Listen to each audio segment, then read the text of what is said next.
We had Walter Kern on the program last year to talk about this essay that he had written for the Atlantic magazine. And he says, the age of multitasking hasn't made us free, it's made us busy. He says we're getting less done, not more. We're focused, less focused, and more stressed out. Kern's article isn't the grumblings of an effete Luddite. He confesses his own infatuation with the latest tech features. And he likes technology, of course. But he writes that a variety of experiments scientists are showing they're tearing the mask off multitasking and revealing its true face, which he says is blank and pale and drawn. So this is about, Kern says, the limits of human energy. Because in an over-leveraged, overextended, technology-driven world, something has got to give. Winifred Gallagher has written this book that explores the human attention span, and she told us that the capacity to fix on a moment or a task is more than a fleeting notion. It's a hard bit of cognitive currency. It's a physical resource, and here's the scary part. She says it's finite. Gallagher says you have enough attention for 173 billion bits of information throughout your whole life. And what she's saying, you better spend it carefully. She says if we could look backward at our years so far, we would see that our lives have been fashioned from the things we paid attention to and the things we didn't. Attention, then, she says, makes us who we are.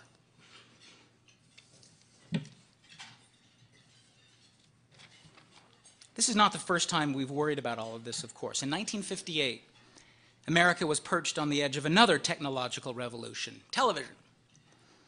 The CBS newsman Edward R. Murrow had been fretting about what this emerging media universe was going to mean, so I gave this speech before the Radio and Television News Directors Association.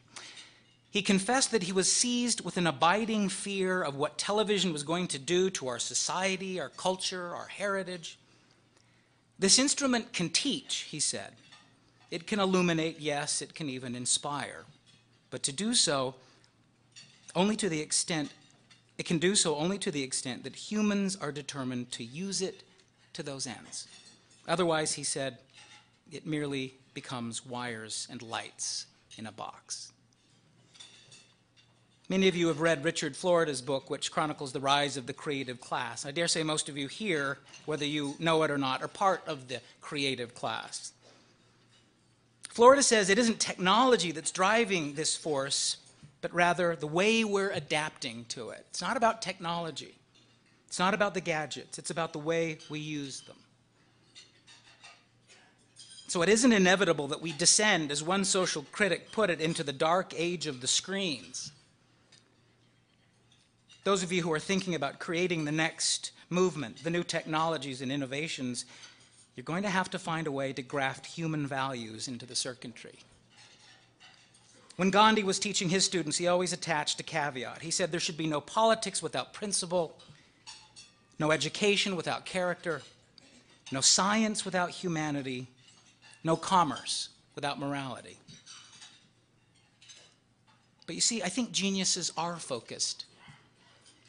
Their capacity for sustained, deep, perceptive attention is what makes them aware of the world around them.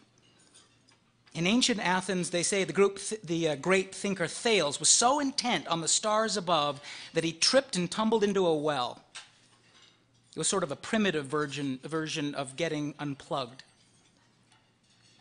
My kids and I love the rock band The Counting Crows.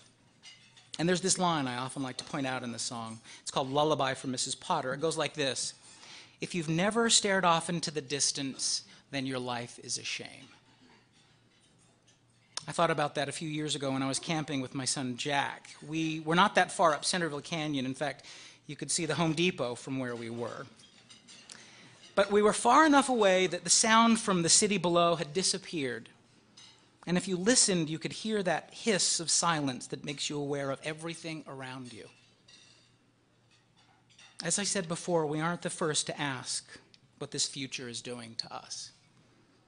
In his pageant play, The Rock, the poet T.S. Eliot writes about the endless cycle of ideas and action. And doesn't that sound familiar?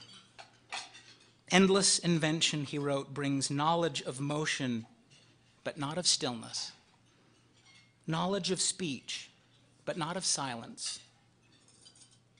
He writes, where is the life we've lost in the living? Where is the wisdom we've lost in the knowledge? Where is the knowledge we've lost in information? Thanks very much.